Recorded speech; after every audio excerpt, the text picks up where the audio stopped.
말씀으로 하루를 여는 스푼.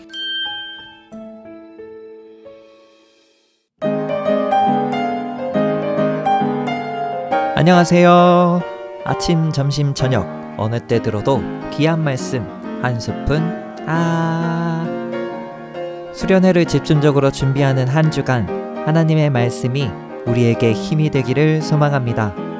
비가 와서 축축 처졌다가도 폭염으로 푹푹 익어가는 날씨에도 오늘 한 스푼 말씀으로 힘내시길 바라며 시작합니다.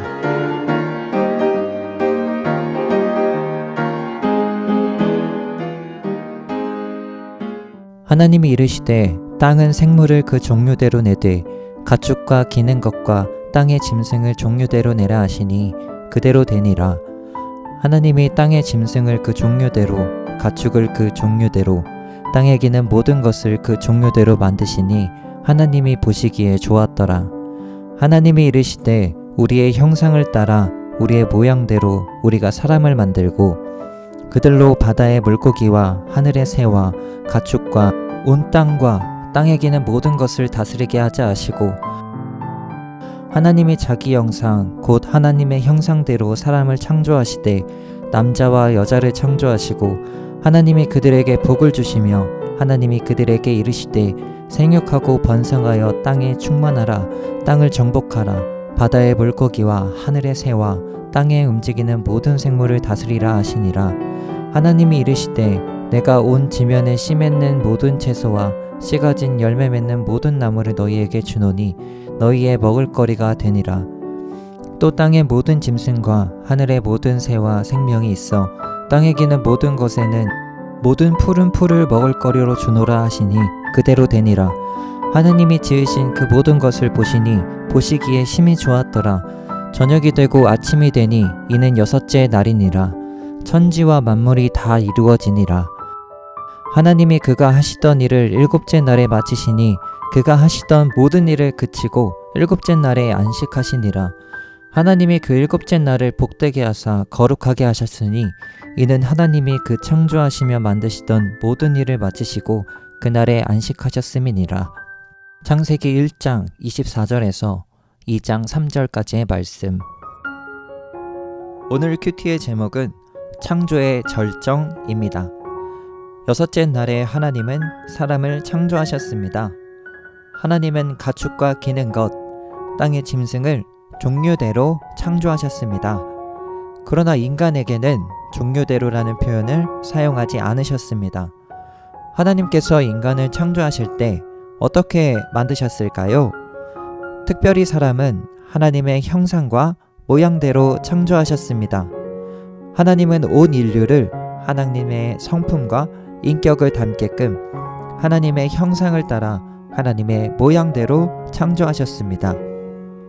하나님이 창조하신 인간의 본질은 모두 같지만 역할에는 차이가 있을 수 있습니다.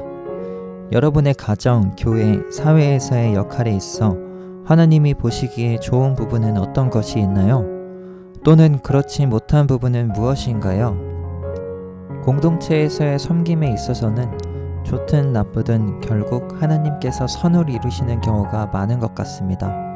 섬김의 자리에 때로는 길게, 때로는 짧게도 있었지만 하나님이 좋아하시는 섬김은 선한 마음이 있어야 하지 않을까요? 말씀대로 하나님이 창조하신 인간의 본질은 모두 같지만 역할에는 차이가 있는데 우리는 우리 눈에 좋아 보이는 자리, 멋있는 자리를 바라보지 않나 생각이 듭니다. 하나님의 의중을, 말씀을 다 알기는 어렵지만 우리는 말씀을 통해 하나님이 좋아하시는 것을 조금씩 더 알아가며 그 기쁨으로 행하며 살아가는 건 어떨까요? 여섯째 날은 셋째 날과 평행을 이루고 있습니다. 셋째 날, 하나님께서 바다와 땅을 나누시고 땅에서 식물과 열매를 맺는 나무들을 창조하셨습니다. 식물과 열매를 맺는 나무들은 사람들에게 양식으로 주어지게 되죠. 또한 셋째 날, 창조물에 대해 보시기에 좋았더라 라고 2번 말씀하신 것처럼 여섯째 날도 2번이나 말씀하셨습니다. 마지막 보시기에 심히 좋았더라 라는 표현은 모든 것이 완성되어 하모니를 이루고 있는 모습이 정말 좋았다는 모든 창조물에 대한 최종적인 평가를 뜻합니다. 6일 동안의 창조사역에는 리듬과 하모니를 이루고 있습니다. 그러나 일곱째 날에는 전혀 다르게 말씀이 진행되는데요. 균형과 대칭을 이루고 있는 하나님의 창조사역에서 문화적 구조의 대칭이 없는 바로 일곱째 날이 하이라이트입니다. 창조사역의 가장 중요한 부분이 바로 일곱째 날이라고 볼 수 있죠. 일곱째 날을 한번 살펴볼까요? 하나님은 6일 동안 세상을 창조하시고 7일째에는 하시던 모든 일에서 손을 떼시고 안식하십니다. 안식에 해당하는 히브리어 샤바트는 본래 멈춤을 의미합니다. 이처럼 안식의 기본적인 의미는 쉬는 것보다 하던 일을 멈추는 데에 있습니다. 하나님은 7일째에 모든 것을 멈추셨습니다. 그리고 일곱째 날을 축복하시고 거룩하게 하셨죠. 거룩하다의 기본적인 의미는 구분하다로 성경에서 여기에 처음 사용되고 있습니다. 또 성경 어디에서 사용되었을까요? 바로 10계명 중 네 번째 계명인 안식일을 기억하여 거룩히 지키라는 말씀에서도 하나님의 창조 원리를 따라 안식, 곧 멈춤을 말씀합니다. 하나님께서도 다른 날은 피조물을 창조하셨으나 이날은 아무것도 창조하지 않으셨습니다. 이날은 하나님께서 구분하신 날이며 구별된 시간입니다. 우리 또한 반복되는 일상을 멈추고 스스로가 창조 목적에 맞게 살아가는지 돌아보아야 합니다. 안식은 삶의 방향을 하나님 말씀에 맞추어 조정하는 시간입니다. 그렇다면 안식일과 주일의 차이점은 무엇일까요? 유태인들은 오늘날에도 안식일, 즉 토요일을 지킵니다. 반면 우리는 주일에 모여 예배를 드립니다. 그 이유는 예수님을 믿지 않고 아직도 메시아를 기다리는 유태인들에게 신약의 가르침은 의미가 없기 때문입니다. 그러므로 그들은 율법이 제정한 안식일을 꼭 지켜야 합니다. 반면 신약을 통해 하나님의 계시가 완성되었다고 믿는 우리 기독교인들은 일요일을 주일이라고 하여 구분하여 지킵니다. 예수님께서 십자가에서 돌아가신 후 주의 첫째 날에 부활하셨기 때문입니다. 초대교회 성도들은 예수님의 부활을 기념하기 위해 저녁이면 모여 예배를 드리기도 하였고 요한계시록 1장 10절에서는 이날을 주님의 날이라고 부릅니다. 지하교회로 로마 제국의 갖은 핍박을 견뎌내던 교회는 주 325년에 지상교회가 되어 세상의 모습을 드러냈습니다.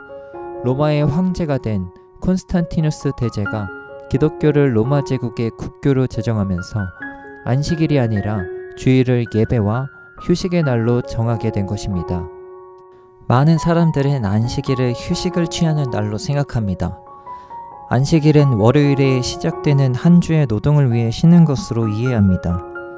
그러나 안식일은 새로이 시작하는 한 주의 노동을 위해 휴식을 취하는 날이 아닙니다. 일하기 위해 안식하는 것이 아니라 안식하기 위해 일해야 한다는 시각의 전환이 필요합니다. 당신은 안식일을 기대하면서 6일을 보내나요? 일하기 위해서 안식을 기다리나요? 업무에 지치거나 예상치 못한 상황에 몸도 마음도 무너질 때는 쉼과 위로를 얻기 위해 주말을 기다렸던 것 같습니다. 안식일을 기대하며 6일을 보낸다는 것은 어려움 가운데서도 하나님이 이길 힘을 주시기에 견디고 이겨내서 안식일에 도달하는 것이 아닐까 생각해 봅니다. 말로는 쉽지만 막상 행동하기에 어려운 이유는 현실을 하나님보다 더 크게 여겨서 그렇지 않을까요? 저번 주 수련회 기도회 때 기도 제목으로 하나님께 나오는 부분의 기도가 있었는데요.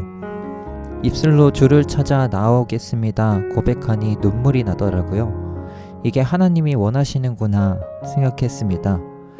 우리는 일상에서 하나님을 찾거나 하나님 앞에 나오기 어려운 부분이 많은데 모든 힘듦과 어려움을 가지고 절망해 있기보다 하나님을 간절히 더 찾기를 소망합니다. 드림이들 아자아자 화이팅! 오늘 하루의 시작은 어떠셨나요? 오늘 하루의 마무리는 어떻게 하시나요?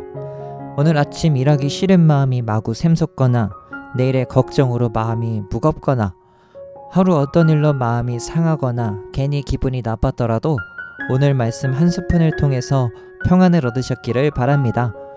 앞으로 3일 더 귀한 말씀 한 스푼 받으시고 많은 은혜가 되셨길, 그리고 수련회를 기대하시길 소망합니다. 그럼 오늘 하루도 화이팅! 잘 자요. 스윗 드림스.